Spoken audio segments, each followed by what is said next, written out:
What happens when two dudes, one a retired Navy SEAL commander in Colorado Springs, and the other a hippie meditation teacher in New York City, get together to discuss living mindfully? That's a great question, because we don't know what will happen either.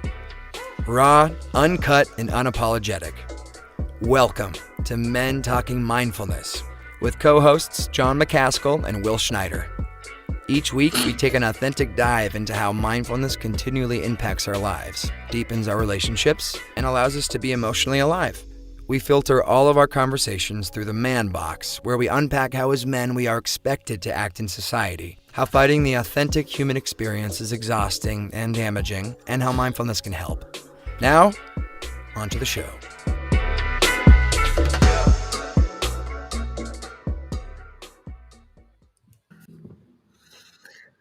Hey. All right. Here we are, Men Talking Mindfulness. Welcome to the show. I'm John McCaskill out in Colorado Springs. My brother from another mother, Will Schneider, out there in New York City. Today, we've got a special guest, Rhonda Magee. We're going to be bringing her up on stage here in a second. We're going to be talking about mindfulness and racial justice. Rhonda is a law professor, mindfulness-based stress reduction teacher, and author of The Inner Work of Racial Justice. A great book. And I'm going to go ahead and bring Rhonda up on stage, go through her bio, and then we'll go ahead and jump into our normal grounding practice and the questions for the show. So Rhonda, again, great to have you with us. So excited. Welcome, Rhonda. Thank you for being here, Rhonda. Awesome. Thank you. Beautiful to be with you. Great. Well, so Rhonda, I'm just going to read through your bio. And Rhonda, you are called by some the mother of movement for mindfulness-based racial justice. You are a professor of law at the University of San Francisco, and you've spent more than 20 years exploring the intersections of anti-racist education. Let's see. Are you frozen there, Rhonda? Can you still hear us? I can still hear you. Okay. Okay. We can hear you, but it looks like you're a little bit frozen, but that's okay. We're just going to press on. So mindfulness teacher, you're practice innovator, storyteller, and thought leader on integrating mindfulness into higher education, law, and social justice. A student of a range of Buddhist traditions and a fellow of the Mind and Life Institute. You've served as an advisor to a range of leading mindfulness-based professional development organizations, including the University of Mindfulness Center, Massachusetts Center for Mindfulness. Wow, my game is off on reading this bio today. Sorry about that. And the center, it's probably too many. Oh, good. Well, I mean, that just speaks to who you are, everything that you've done here. So I'll cut it short, but we're so excited to have you here with us, discuss your book, discuss racial justice and mindfulness. But before we do that, definitely want to jump into a grounding practice like we normally do. And then we'll get into the questions. So again, honored to have you, and I'll be honored to have you lead the grounding practice at the end. But before we do that, let's join together for our audience. Go ahead and get comfortable, whatever that looks like for you. And if you feel comfortable closing your eyes, go ahead and do so. Otherwise, just soften your gaze and bring your attention very intentionally to your breath. Just notice the physical sensation of breathing, the rising and falling of your chest and diaphragm, the expansion and contracting of your belly, and the physical sensation of the air entering your body, perhaps through your nose as you breathe in, and leaving your body, perhaps through your mouth as you breathe out.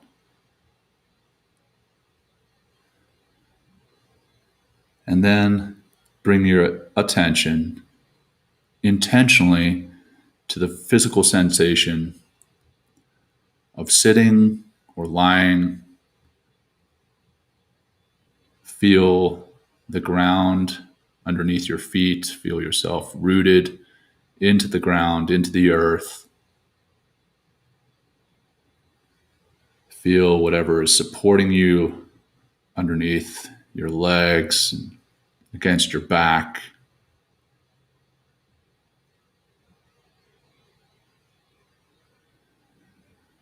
Feel the sensation of your hands resting wherever they may be.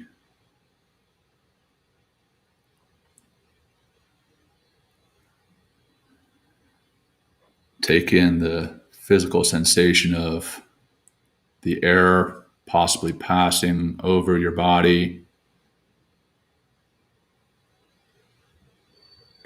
Coolness or warmth.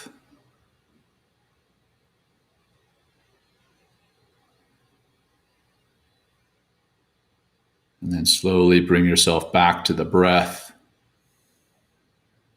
Noticing each breath in and each breath out. And the physical sensations associated with that.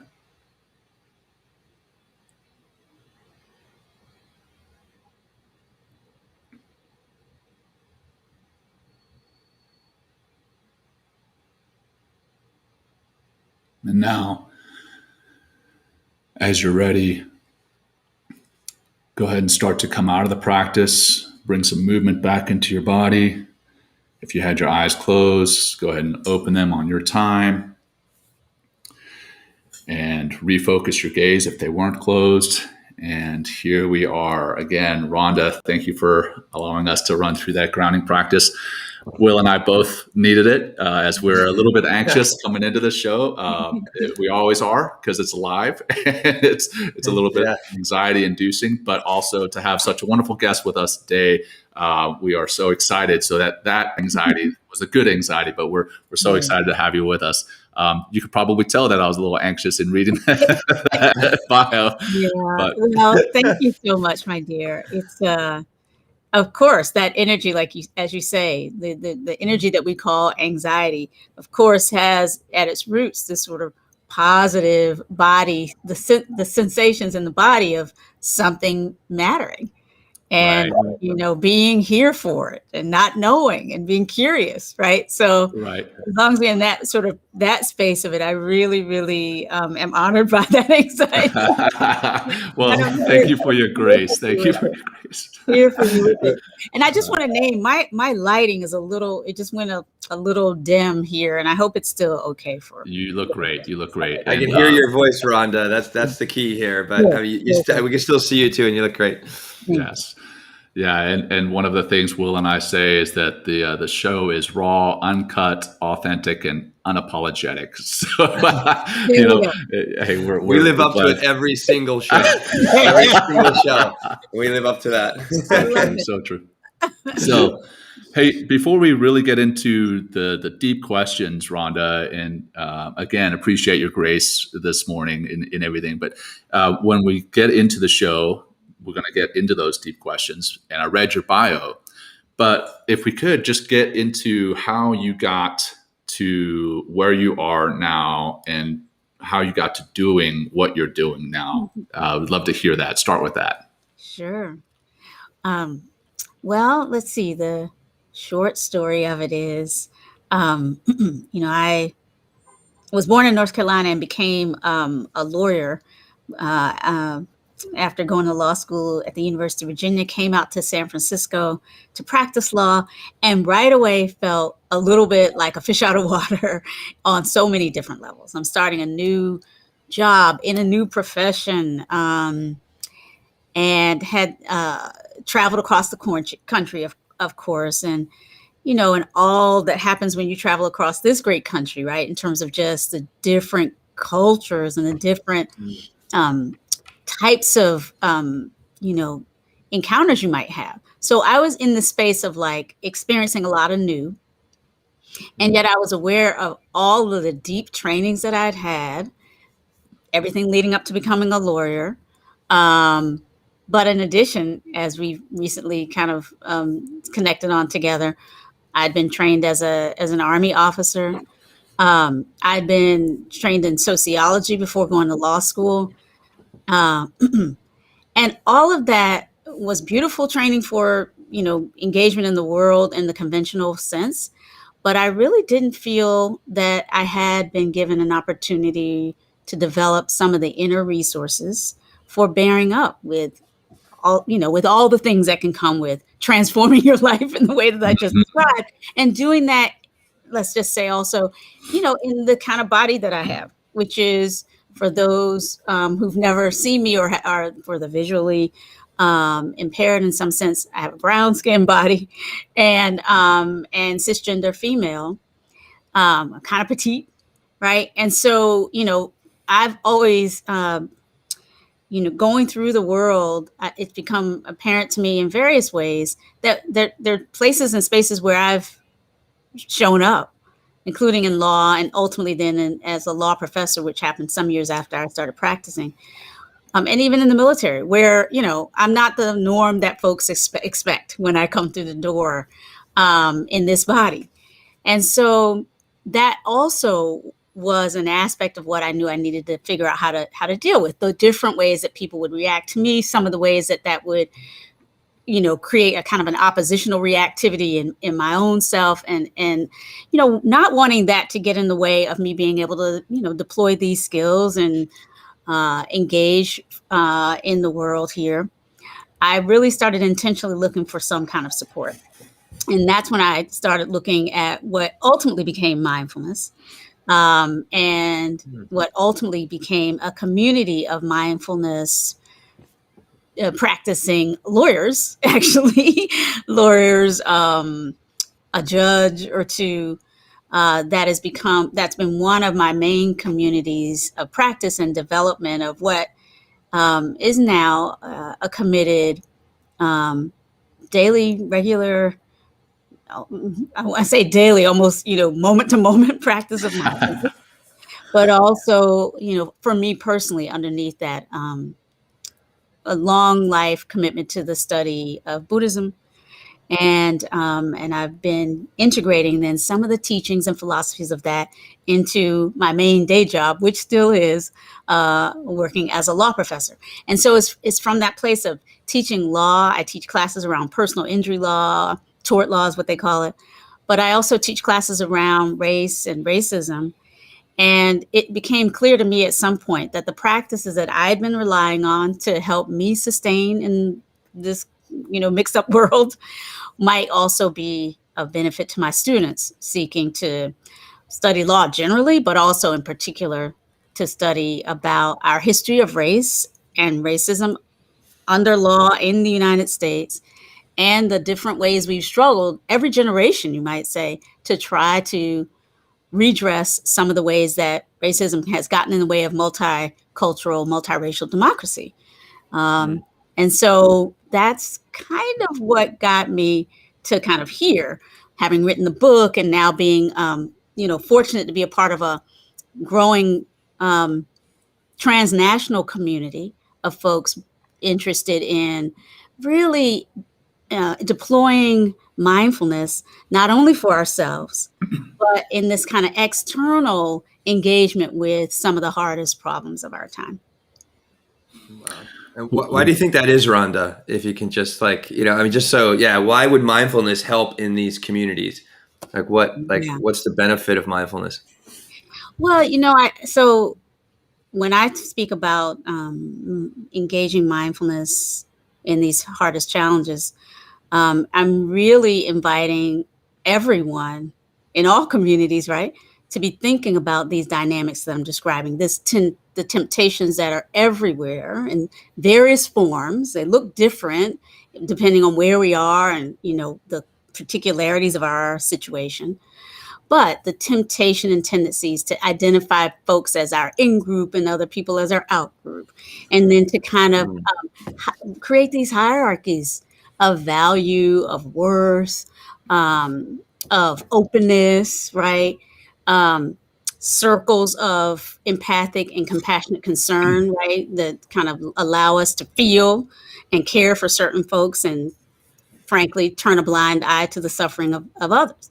So those kinds of hierarchies of value, which again, look different in different places, but in the United States are often characterized by some notions of gender, right? And who matters and who doesn't around that, and how to orient and perform our way into some sense of comfort around that. Notions of race are intersected with that. And again, age, and there are other characteristics, of course. But for purposes of this conversation, just to kind of name that all of us in a body have some socially mediated trainings around, especially in the United States, the identities and identifications and hierarchies that comprise race, that make up what we think of as race. Everybody has some embodied experience around it.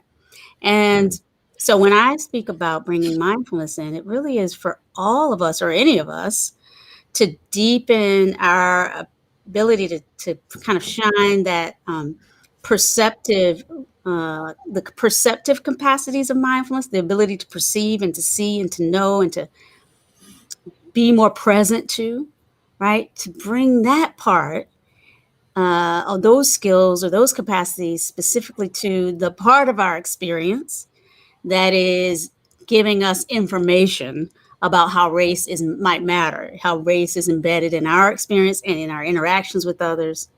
And that's something that I found to be kind of challenging, right? Because it may be more or less obvious to us that race is a feature of our lives. And so to become aware, right, which is, of course, at the heart of what mindfulness is about. Mindfulness is about, right, as John just so beautifully guided us in experiencing. It's about becoming aware on purpose, right, with a certain kind of friendly openness to what might be there, whether it's the experience of the physical sensations of the body in a chair, the breath flowing in and out, the thoughts that come and go, emotions that come and go. And when we just to talk about race in our world, automatically, whether we're aware of it or not, thoughts, emotions, predispositions, felt sense in the body, memories of interactions, jokes, right? It's all here. And so allowing mindfulness to just be that kind of, I think of mindfulness as like a friendly support for becoming more aware of how we relate to all things in our lives, including these experiences of social identity that have race as a part of it, although not the whole of it. But just to say that is one aspect that we can learn more about by shining the light of mindfulness on it. Sure. Yeah. And having conversations like this, I mean, that, like you said, even coming into this conversation, when it was just Will and I talking before, it's not lost on us that we're two white men, right? Mm-hmm. Yeah. And we're talking about racial justice and what the emotions that causes in us.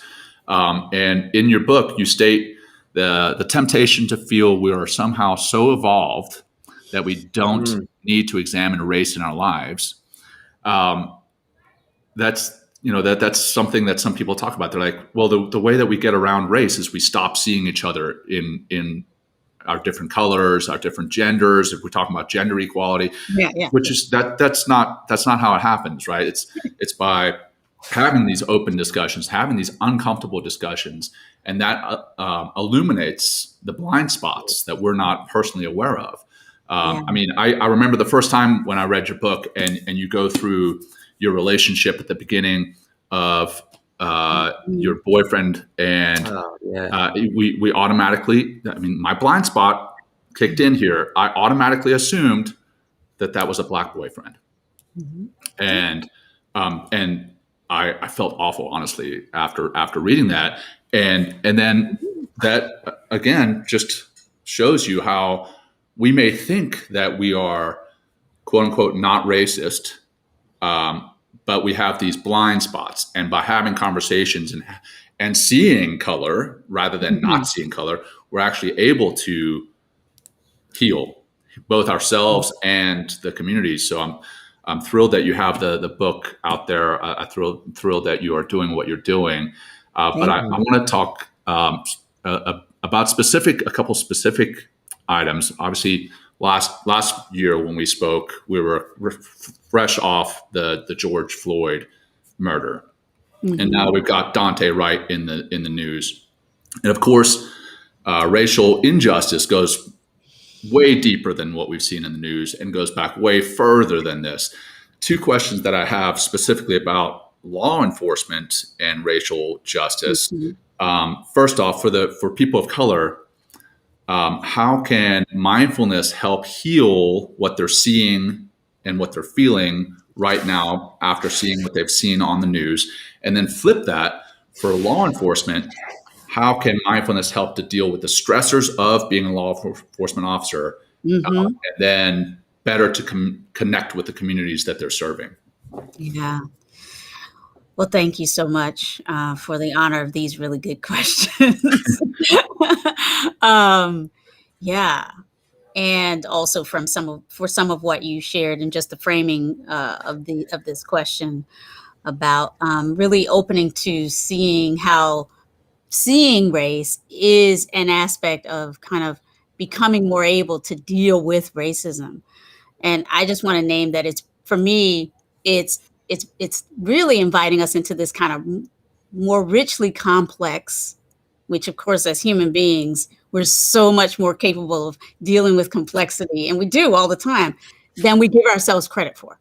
And so there's this complexity around seeing race on the one hand, but also letting it go when we don't need to see it, right? So it's that both and that we're talking about, right? And that I think is that's a way also of segueing into the answer to your precise question. How is it that these practices can assist us, whether on the one hand we are, BIPOC, Black, Indigenous, or other people of color. That's what we mean by BIPOC, by the way. Some people might be like, what is this thing BIPOC? Who are we talking about? But whether we are, and it's just a shorthand, right, for some pointing toward in an invitation to talk further about this category. But whether we're folks of color and we're experiencing seeing video after video, or these various reminders that of our, let's say, hyper visibility and at the same time invisibility in the world. Right, we're both hyper visible sometimes, actually in encounters with police, but then our long, very everydayness, our everyday contributions, our everyday being here, our everyday contributions are often invisible, and that's its own kind of distressing reality to say, wait, I've been here, I've been trying to make I'm trying to be seen, I've been trying to do good in the world. None of that gets seen, but here we get reminded over and over again of these painful encounters and the painful projections that get placed on bodies like mine or like my brother's. And so, yeah, being aware of that and seeing, the evidence of things often not seen, frankly. I mean, in my own experience, I've had some encounters, a couple of encounters with police, in traffic stops, really, actually, thank goodness, only, that have turned out well enough that I'm here. So I'm not having everyday experiences like what we saw with George Floyd or Dante Wright, thank goodness, or I haven't. But having watched these videos, it's as if I have. And it is, so bringing mindfulness to how to relate to that is an everyday practice, right? It's, again, my whole effort here is to sort of normalize this idea that, these racial experiences are kind of part of our everyday life. We're swimming in America, in the United States, whether it's on our video feed, our social media feed, right? We're the news we read, what conversations we're having, it comes up. Politics is coming up. And so for me, mindfulness is right there to meet it when it comes up. And by it, I mean the various, very subtle social, psychological, cultural kind of ways that we construct a sense of the self that has some racial content, right? So we're always constructing a sense of the self, as we know. And we're kind of rewarded and punished, and our society is giving us cues all the time about what kind of self is acceptable and where and how we should be, what we should talk about, how we should present ourselves. And there's some racial content in that for all of us, actually. And so mindfulness is about relating. How do we relate to that content?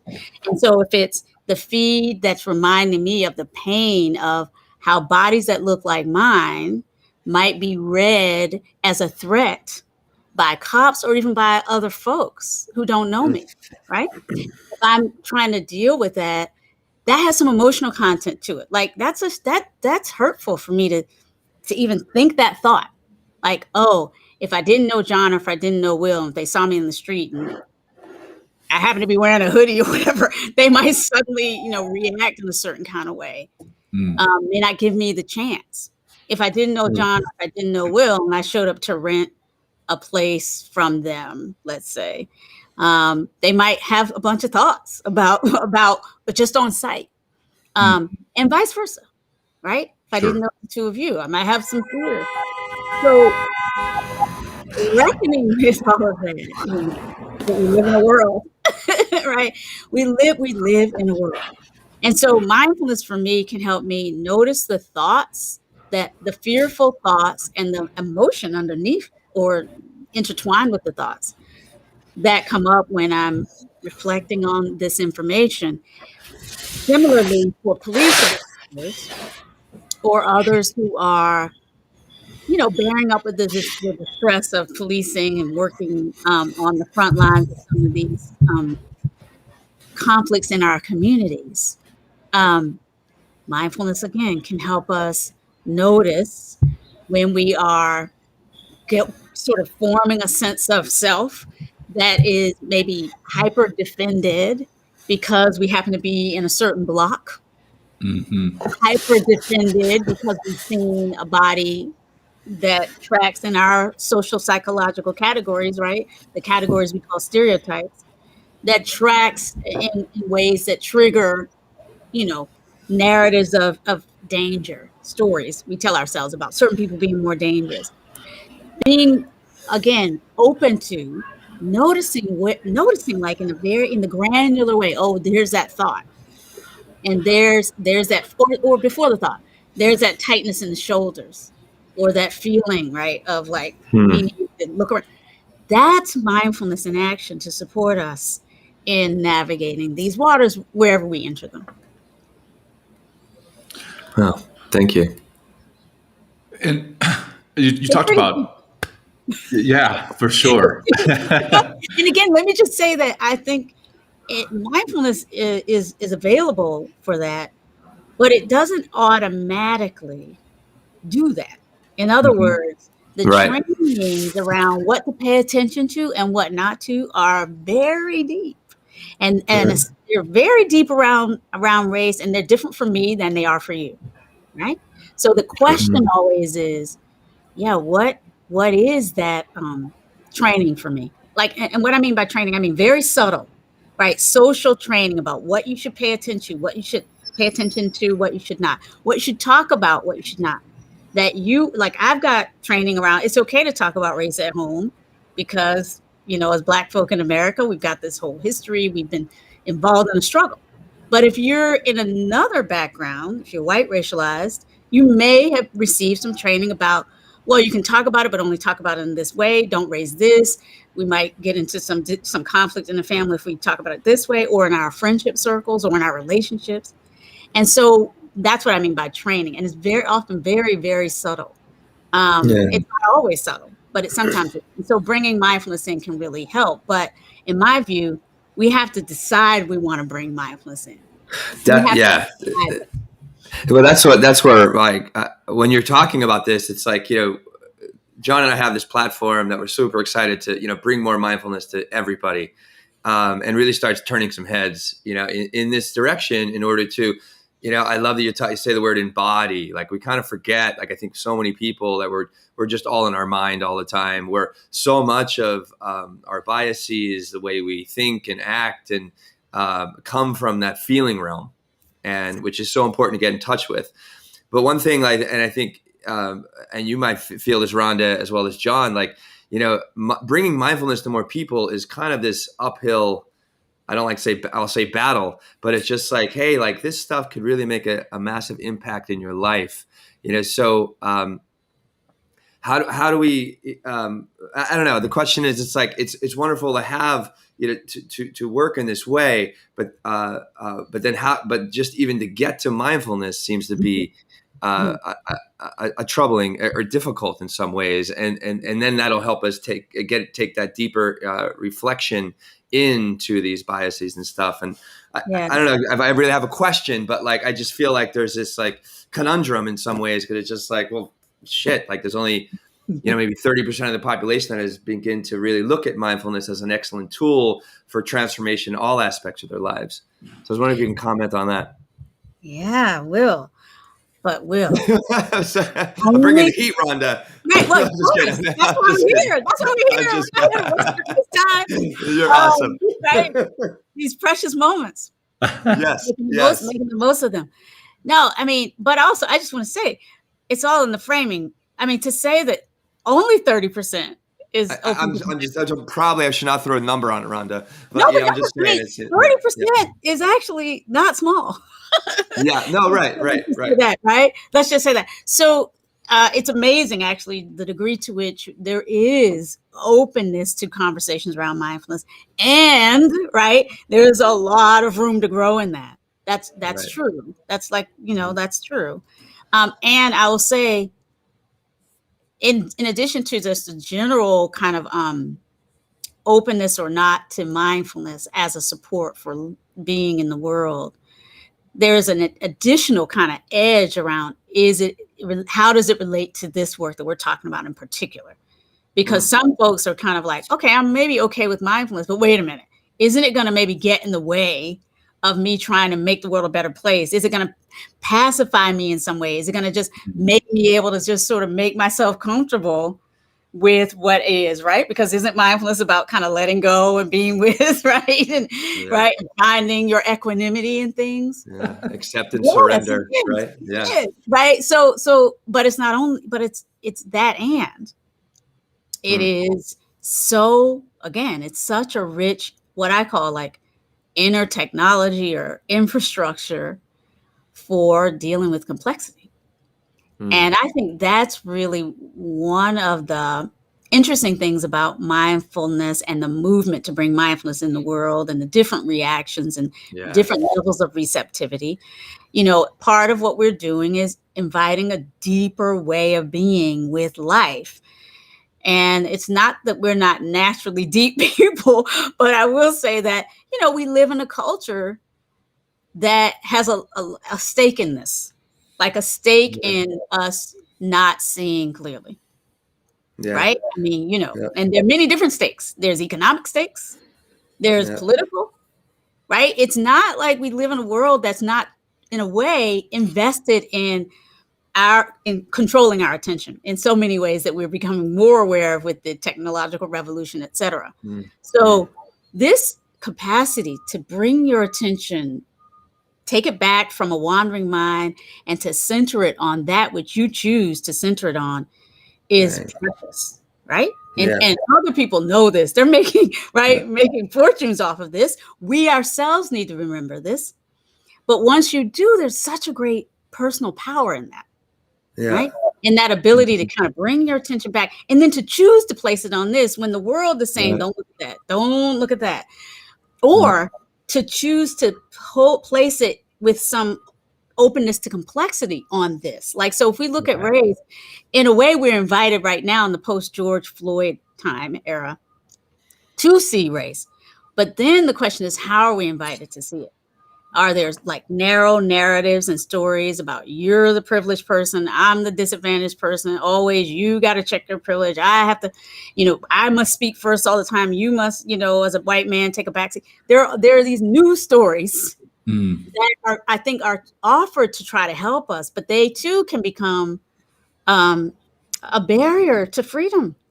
They too can become like a fixed place, a new like story that's getting in the way of us actually seeing our radical ability to meet in the space of our humanity, what we're feeling in this moment, our mutual desires to be well, our mutual desires to have our basic needs met, and to love and to have some joy in being in conversation and being in life together. Like, there are so many rich, beautiful ways that we could be connecting more and better right here, right now in the world that we're all missing out on because of all this stuff. And that's always been true in our culture and in all the cultures. I mean, to me, this is a conversation that's kind of has a U.S. specific piece to it. But if you open up the aperture, of course, humankind has been at this business of us and them and hierarchy and you matter and you don't. I can't talk to you and I certainly can't love you and I can't care about your suffering because you got to hear about mine. We've been at this for so long and it's so exhausting and we have suffered so much. This is why it's become my life's, I feel like it's my life's passion, but also just that in a way, the natural evolution of my own mindfulness practice, the deep mindfulness practice that says, I'm just here for life. I'm here for life. And there's excess suffering, where there's excess suffering, I'm here to shine a kind of compassionate light on that. That comes from realizing that we're all interconnected and your suffering in some way is going to impact me. Mine will impact you, whether we're aware of it or not. Don't we want to take actions to minimize this suffering so we can get on with living with freedom and joy? And that's where it comes together for me, but it is complex. And that's why I think, often we are presented with mindfulness as if it's just this easy, it's just going to make life easier. Well, it's going to make life real. And yes, that's a great way to put it. Yeah, exactly. Wow. Well, I'd love to kind of bounce off of that in your book and also in the Goop podcast that we were talking about before the show. You talk about the RAIN practice, RAIN. Yes. Could you explain to our viewers and listeners what that is and how that came to be? Yeah. So RAIN is a teaching acronym. A lot of mindfulness teachers have relied on it, actually. Michelle McDonald has, Tara Brock, right? So it's a common one. And I have adapted this to kind of encapsulate or summarize, if you will, what mindfulness can offer us as a kind of a daily life support for, processing different, aspects of how we're relating to what comes up. And so when it comes to race, this RAIN acronym, which it's RAIN, and the R stands for recognize. So, someone makes a comment in the middle of a meeting that we feel has some unexplored racial content. And it's going to land and start triggering a bunch of unhelpful narratives about certain types of people. It could be a comment about, how certain people from certain cultural backgrounds are or are not well suited or trained for this kind of study or this kind of practice. So a comment could be made. It could be considered what we in the common vernacular describe as a microaggression, right? This is a word that social psychologists developed in the 1970s, and it's just become popular these days to describe these subtle, often unintended things that carry some disrespect or disregard or slight that lands differently on people based on their social identities. So this kind of thing where a comment is made that, sounds innocuous to some, but for others is like, woo, that is, what? I mean, I heard a reference to something that sounded like a slight there. That can happen. And so recognizing, if someone says something that suggests, women of color don't belong in teaching math, let's say, somehow women are just not well suited for math. We just know this, this kind of thing, which can happen in an academic setting or in a business setting. It can happen places. Sure. Right. Hearing that, recognizing that, oh, wait a minute. Maybe when I said that, I didn't mean it to land that way, but if I'm paying attention, I might have just noticed the air get sucked out of the room, I might have just noticed certain of my colleagues looking around at each other like, wait, what? Did they just say that? So, right, recognizing as a first approximation to what mindfulness calls us to in the world. It's like noticing not just our own thoughts, emotions, and sensations, but this social mindfulness. What just happened in this space, right? And how is it that statement that maybe I didn't mean it that way, but how is it impacting? Minding the gap between intent and impact is a way that we can bring mindfulness into our social engagements, right? So then recognize, accept for the moment that this is what we're dealing with. So it just, in other words, rather than saying, immediately going into denial, wait, this isn't a micro, I didn't mean, right? Rather than go into, how dare you say, rather than go into all of that, pausing and accepting just for the moment the information that's being presented. In this multicultural, multiracial setting, I've just said something that did not land in the way that I had hoped it. Whether I intended it differently or not is not the most important thing to see when we're just trying to accept information being presented about how our behavior is impacting others. So it's just about accepting for the moment how things are, or it could be just accepting for the moment. Yes, here's another video of a shooting that just came up on my social feed that, if I'm not careful, can make me quite depressed for the rest of the day. So I saw that. I accept that it is there. It's happened. I'm not going to push it away, but that accepting doesn't mean we're going to, for all time, hold on to it either. It just means I'm not going to be at war with the realities of my life. Okay? So as we accept, then we can investigate. RAI. I is for investigating. And with investigating, we're inviting inquiry into one simple approximation. And this investigation can be many aspects. It has a lot of depth to it. But one shorthand for what we might do is just notice, all right, I've recognized a microaggression, or this video feed is triggering me, or whatever it is. I've accepted that that's a piece of information for me to explore. I investigate. What are some of the, often I say thoughts, emotions, and sensations. I think that was the way I was trained to think of it in that sort of shorthand. Really, I think sensations in the body is the place to go first. When we recognize and accept, it's like, notice what's happening in your body. Do I feel the wall of defendedness coming up around my heart? Do I feel my heart beating, anxiety in the pit of my stomach, right? So feel like, what's happening as a result of me seeing this feed? What's happening as a result of me hearing microaggression and like thinking of it as a microaggression and wanting to defend or wanting to call it out? Notice the body sensation.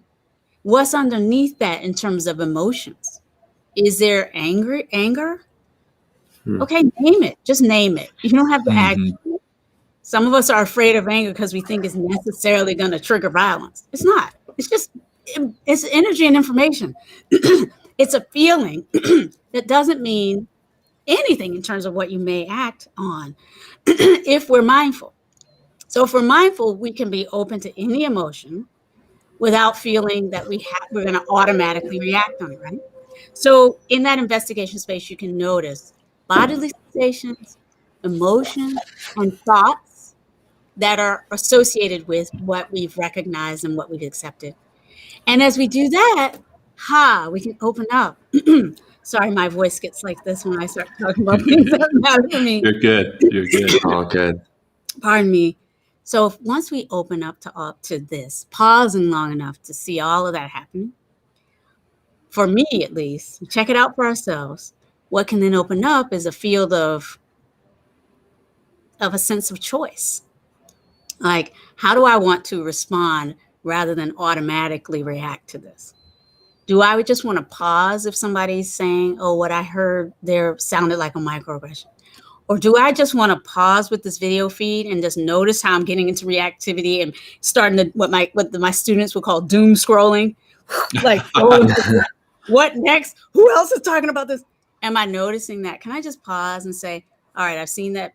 I've seen the headline for that video. I don't even necessarily want to see the video right now. Why? because I want to choose how I want to engage in this. I'm not saying I'll never see it, because I do think it's important for us to be thoughtful about how we want to take this information in. But thoughtful about how to take it in means choosing.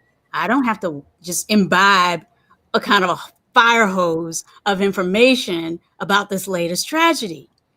Pausing, investigating, noticing I have choice, and then discerning some, just for now, way of responding to what we have noticed that comes from that place of our deeper intentions, our deeper sense of reality, our desire to be well and to help each others be well. And then, so we move into the next moment from this place of, in RAI, I investigate in non-attachment. Right? It's like, I saw that, I experienced that. I let go for now. I'm open to the next moment. What do I do now? Thank you, Rhonda. So, and also, I like the N as well. It stands for non-identity, too, I've heard. So, I mean, not only attaching from it, but we don't need to identify ourselves or continually identify ourselves with those feelings, with those thoughts, with that label, Exactly. which brings all those things as well. And that's this is so much of what mindfulness is. And we're talking essentially about a mindfulness practice as a means to, I use that practice with my students in order to help them just get in touch emotionally, or just get in touch with the moment and how their feelings or their thoughts, but to use it as a tool for to understand racism, actually embodied racism, I think is really the core here, because like how we feel is dictates often, and even without us knowing, how we act and what we and how we're thinking, and then acting and feeling and thinking, and it's just like this nonstop cycle. But to take that pause, right, with rain, and really sit and investigate, this is when transformation happens. I mean, for any mindfulness student, but I love that you're bringing it in this racial context, because it's really how things are going to transform when we begin to take that light of the world or ourselves and then turn it on the inside. And that's that flashlight of awareness that mindfulness is. Yes. So thank you for bringing that to us, and also teaching it as well in such a way that can help us understand in like a kind way, and not feel like you're threatened, but it's like an opportunity, right? Instead of being like, you shouldn't be doing that. You shouldn't be. It's like, hey, we can help each other with this. Yes. So important. So important. Thank you, Rhonda. Yeah. Oh, thank you. And just to amplify, non-attachment, non-identity. How do we create a sense of identity? Often it's these subtle ways we attach, right? Right. So where does that identity come from? It's like, oh yeah, I like to feel strong. I like to feel a part of the included bunch. I like to feel. So just noticing the attachments that create an identity around, I am now the person who saw a microaggression, and now I'm going to go teach, and now I'm going to make sure you don't. It's like, no. We don't want to identify, right, with a new story of me, my. So that's where that letting go is a practice, right? To bring to this, and it doesn't mean like, what's the word? It doesn't mean again avoiding. It doesn't mean that we are, not going to engage around this, but so it's subtle, right? It's about just not infusing this awareness that you have with a new sense of me, that an ego, right? That can actually then reinforce these troubles. Excellent. Thank you, Rhonda. Thank you. So I would love to, and we talked about this when I interviewed you on the Veterans Path podcast, taking the RAIN practice a little for kind of an anecdotal example, because that's redundant. But anyhow, going into the one student, I think his name was Dan, who had asked you, he wanted to write his thesis on the Rodney King beating and how it was justified in his opinion. Yes. And I would love to unpack that through your eyes, using the RAIN method and how you dealt with that. And then for the audience who's not aware of that situation, if you could just explain exactly what happened there, and then where it went. Yes. And by the way, this is an excerpt from my book that's been made available, I think, on mindfulness.com. Tricycle also did me the honor of publishing an excerpt, a different kind of excerpt. But they're both, I think, helping make available for those who aren't ready to invest in a book, some of these aspects from my book. But yeah, the experience with one of my students that I call Dan was where, he had named in this seminar class that his intention was to write a paper in which he would argue and prove that the Rodney King beating was justified. And this was something he just put out there in this, seminar space, which was comprised of a group of, youngish people and law students from a variety of backgrounds, many people of color, and many who have had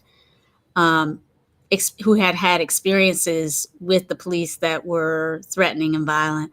So just for him to say that in that way, again, for me, first of all, when he said it, I could feel in my body, recognize, just in the hearing of this, oh, wait, wow, I am feeling reactive to this. I am too right now, hearing about this. Like, oh my God. Right? Exactly. You just want to go like, what? I know. Are we the same planet? Like, anyway, yeah, sorry. Right. And that you would just drop that here and ears, right? So both reacted for myself, but again, that social dynamic. It wasn't like we were just having a one-on-one conversation. This was something in a group of, people who are, working with racism and law and trying to figure out a role for themselves, but also carrying their own traumas and experiences and, embedded in neighborhoods where this is real.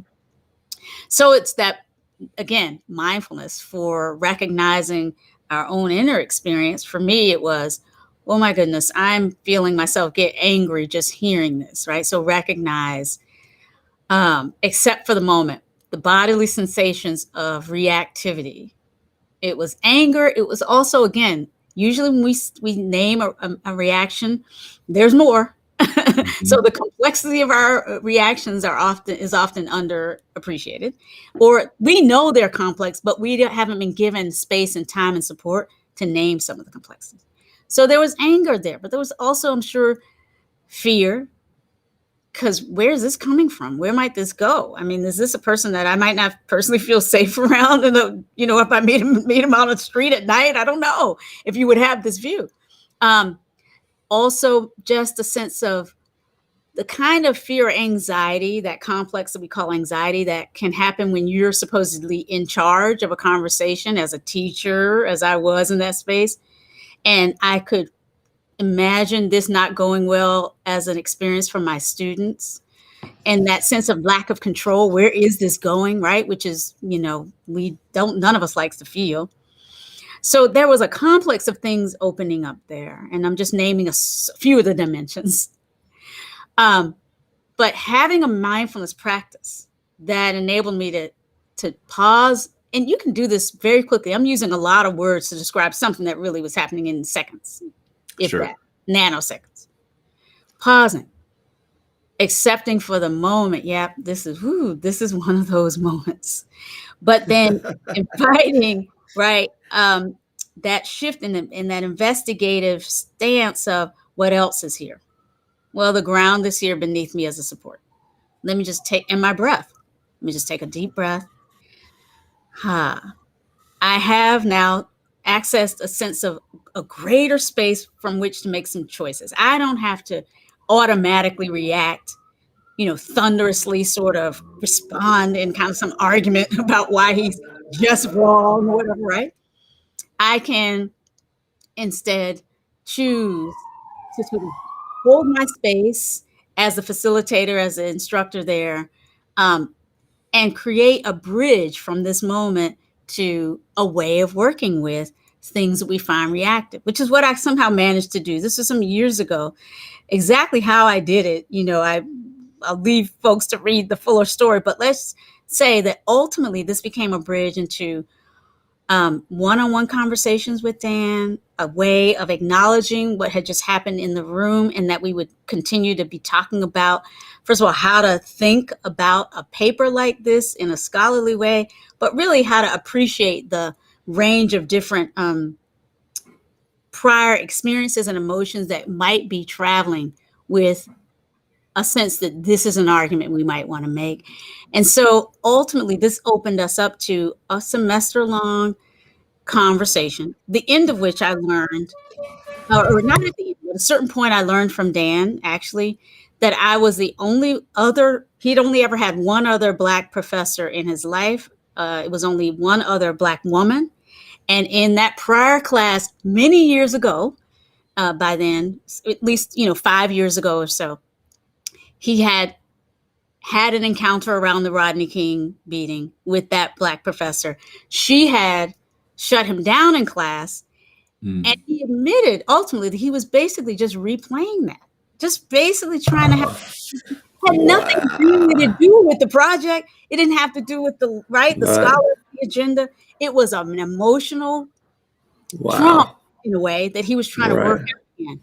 All of that can be happening anytime in any of our interactions. It might not. This is not to say this is always what's happening, but mindfulness can help us create the capacity to sort of really investigate and then move into our world with the strength and the sense of groundedness that having done that successfully can give you to meet the next moment.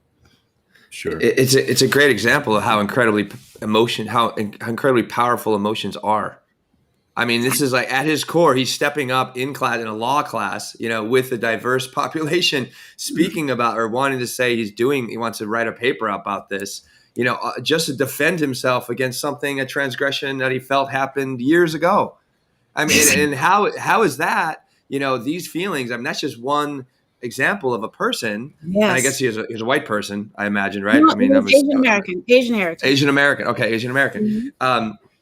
How deeply, these our feelings of race and racism are kind of keep us in, unless we become more mindful, unless we get into this conversation and create more mindfulness, unless we actually get around a more diverse population, right? And begin to see people for who they are and hear what they have to say. We're just constantly, typically when race comes up, or you're in an all white community and you see a Black person, and all of a sudden you're responding from this emotional place, which has been learned and taught or programmed. And I mean, so just I just wanted to say that because it's amazing. I was waiting for the conclusion. Like, did he write this paper? Like, what happened? Like, I want to know. Please tell me. Please tell me. He did write it. It didn't exactly. I'm sure it changed in some way, but he wrote it, and then he admitted, even to the class, to me privately, and then to the class, he learned much more about himself and what was really driving all of this than he ever thought. Beautiful indeed. That was the exact word I was going to use, Will. Wow. So yeah. Well, we're coming up on the hour here, Rhonda, and I want to be respectful of your time. So I wanted to give you an opportunity to plug what it is you're working on, how people could get a hold of you if they needed to, and then we'll go into the grounding practice and wrap it up. So how can people get a hold of you if they had any further questions, or they wanted to get, I don't know, maybe you as a public speaker? Yeah. Oh, thank you. So, you can always find me at my website. I'm at rhondavmagee.com. And you can contact, me or someone on my behalf through that. And I'd be more than happy to join with folks. I always feel like once we've had these rich conversations, then, first of all, there's no accident, right? So if you're listening, if you found this podcast in for whatever way or how, no accidents. And I feel like we're on this journey, right? And so I'm happy to kind of be in contact with folks with questions that might come up, and to present in your organization, offer teachings wherever it might be of some benefit. Yeah. So I'd love to. I see there's questions in the chat, different things. There are. Yeah. If there's anything you want to address there, I saw one that was specifically about how to address people when you don't know them, or you're referencing somebody that somebody else doesn't know, Yes. and their color is a part of their identity. How do you say, Yes. a white man, white boy, black Yeah. black girl, without sounding Right. racist? Yes. That's a really good question. And it's one that I think we practice with. All of these good questions, I can give you an answer, but it's always just going to be provisional. It's always going to have to come from your own place of your practice, right? And explore what works for you. In my book, as some of you may know, I talk a lot about the working with words, and creating more, awareness that these are just words, and we are all struggling to just find our way into some sort of way of being heard and hearing each other. And so I do think we could all bring the temperature down just a little around our reactivity around, like, did we use the right word or not? Because we're all kind of learning. That said, in the book, I talk about this idea of racializing, like that. I say, folks racialized as white or racialized as black, to underscore that we do this. It's a verb. It's not a biological reality. And so to see that someone is, of a body that in our culture is read as white, or of a body in a body that in our culture is read as black, that's a lot of words to capture that. So I try to say, whenever I use these terms of race, I'm pointing towards some aspect of our experience. I know that race is not a biological reality, according to the biologists and the anthropologists out there, but it's real in our world. Like, race is a real facet of how we meet and how we are met. So I think, if we can get comfortable practicing with what that really means for us, the opening up of our minds, that those words that I just used that's trying to point toward that opening up. Then when we are in these engagements, we have to use these words, we might trip over them a little bit, but hopefully we're creating that spacious awareness that we're just using language that is germane to helping us understand experiences in our culture today. But we know these words are not the whole story. And please forgive me if I use a word that in your own way of holding it, lands in a way that you prefer me to use something else. Let's try to find ways to talk to each other, even though we know it's going to be clumsy and we're going to, miss each other. But I think it's better to miss each other in trying than to miss each other in not trying at all. Yeah, and absolutely. I think part of mindfulness is also that compassion, forgiving, being patient, or all the things that have come up for me. And, really it is, right? And it's just so that's how these conversations can take place. And a conversation is it's a dialogue of two different people. It's not just my way, your way, right? It's there's a coming together. Con, right, means with, right? Conversation, right? So it's you're coming together with, and the more mindful we are with each other, and the more open, and mindfulness and meditation is going to help you become more patient, more listening, more compassionate, more empathetic. So hopefully, with the growing rise of mindfulness, we've got to start to see a dramatic shift in how we relate to race in this country as well, and around the world, for sure. And don't we all need to be met in our multitudes, right? In these ways that we are often not allowed to meet when we're reducing ourselves to a more narrow sense of identity. Exactly. Right. So it's both being able to talk about these labels, but also being able to meet in our depth and our multitudes. That's, I think, the gift and invitation of mindfulness. It can be healing. And we all, I believe, at this time could use a little healing. So speaking of which, if we could turn to a little bit of closing practice. Yes, let's do it. Thank you, Rhonda. Let's do it. Thank you, Ron. Rhonda's taking over the show, John. I love it. All right, Rhonda, if you say so, take us home. All right, well, thank you so much. Thank you. It's been a joy to talk with you all.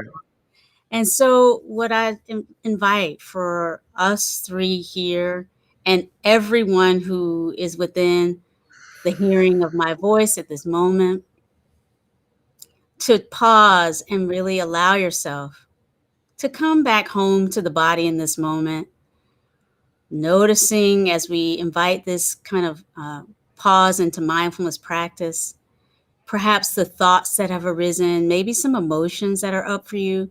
And the invitation is to just notice those, roll out the kind of friendly welcome for that. That's there.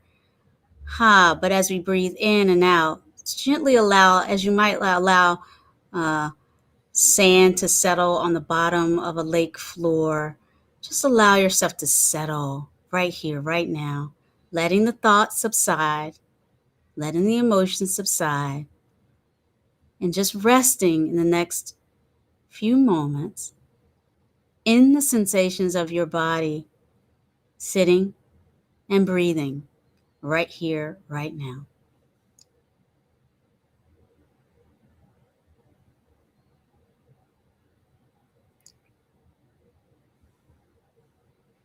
So bringing the attention to the sensations of the in-breath or the out-breath, wherever you happen to find yourself right now, and continuing to follow along.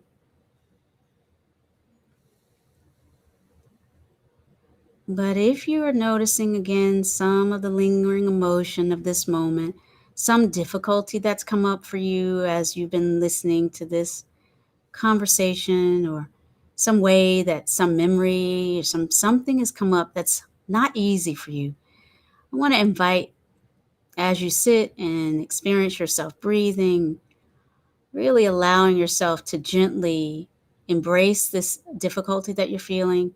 It might help to place one hand over the heart, or both hands over the heart, or one over the heart and one over the just beneath the belly button. And just allow the support, the extra support of your own touch. These hands that have offered support to so many others, maybe they can imagine placing a hand on the back of a friend or in the hand of a loved one who needs it. We're placing this kind of gentle hand right here where we might benefit from it, over our hearts. This nervous, really important nervous center beneath the belly button. Just, my students say it's like giving ourselves a hug. So allowing ourselves in this way to bring compassion right in to the difficulties we have experienced in communicating with others, in connecting with others in our humanity, in truth around difficult topics around race and racism. So just resting in this space of loving embrace of your own experience, your own life in this moment.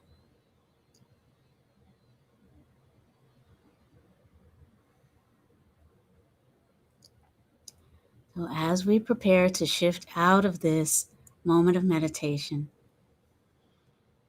I invite perhaps on the next in-breath, notice what is well within you.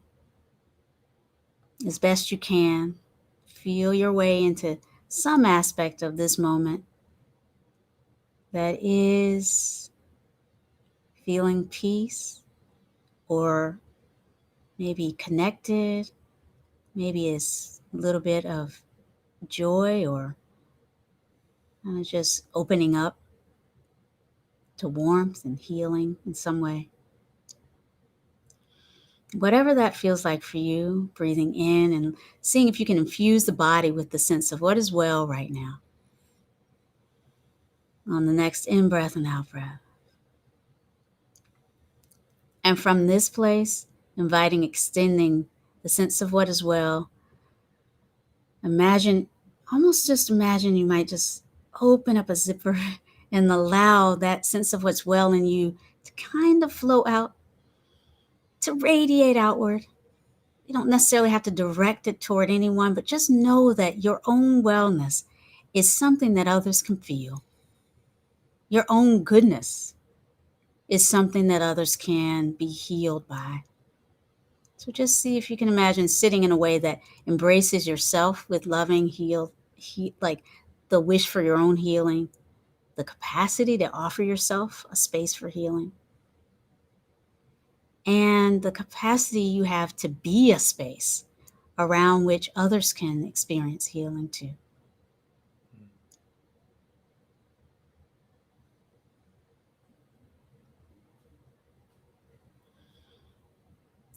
So now gently invite kind of bringing this meditation to a close. And so in whatever way is useful to you, maybe seeing if there's a word or a phrase that's coming up for you that you want to notice as a touchstone for this practice and this conversation. Something that might be a bit of a thread that as we move out of the meditation and when you're ready, opening the eyes if they've been closed, and maybe allowing the hands to come to a rest in whatever places are comfortable for you. Is there a word or a phrase that's a touchstone you might carry from this moment of practice and reflection, this conversation? Thank you so much, my dear John and Will and everyone who's here. Thank you, Rhonda. Thank you. That was really beautiful, Rhonda. Thank you so much for leading that. Absolutely. Thank you. Perfect. Perfect way to wrap up the show. I'm not even going to add any more words. I'm just going to let it rest right there. So much. Thank you so much, Rhonda. We're going to wrap it up. If you have time to hang tight for a second after the outro, and we'll just wrap it up personally, one-on-one or two-on-one. All right. Thank you, Rhonda. Thank you, everyone, for joining us today. And we'll catch you all soon. Yeah. Thanks for joining Will and John on Men Talking Mindfulness. If you enjoyed the show, please like and share it with your friends and family, and please, we would appreciate a review too. Until next time, this has been Men Talking Mindfulness. Thanks for showing up.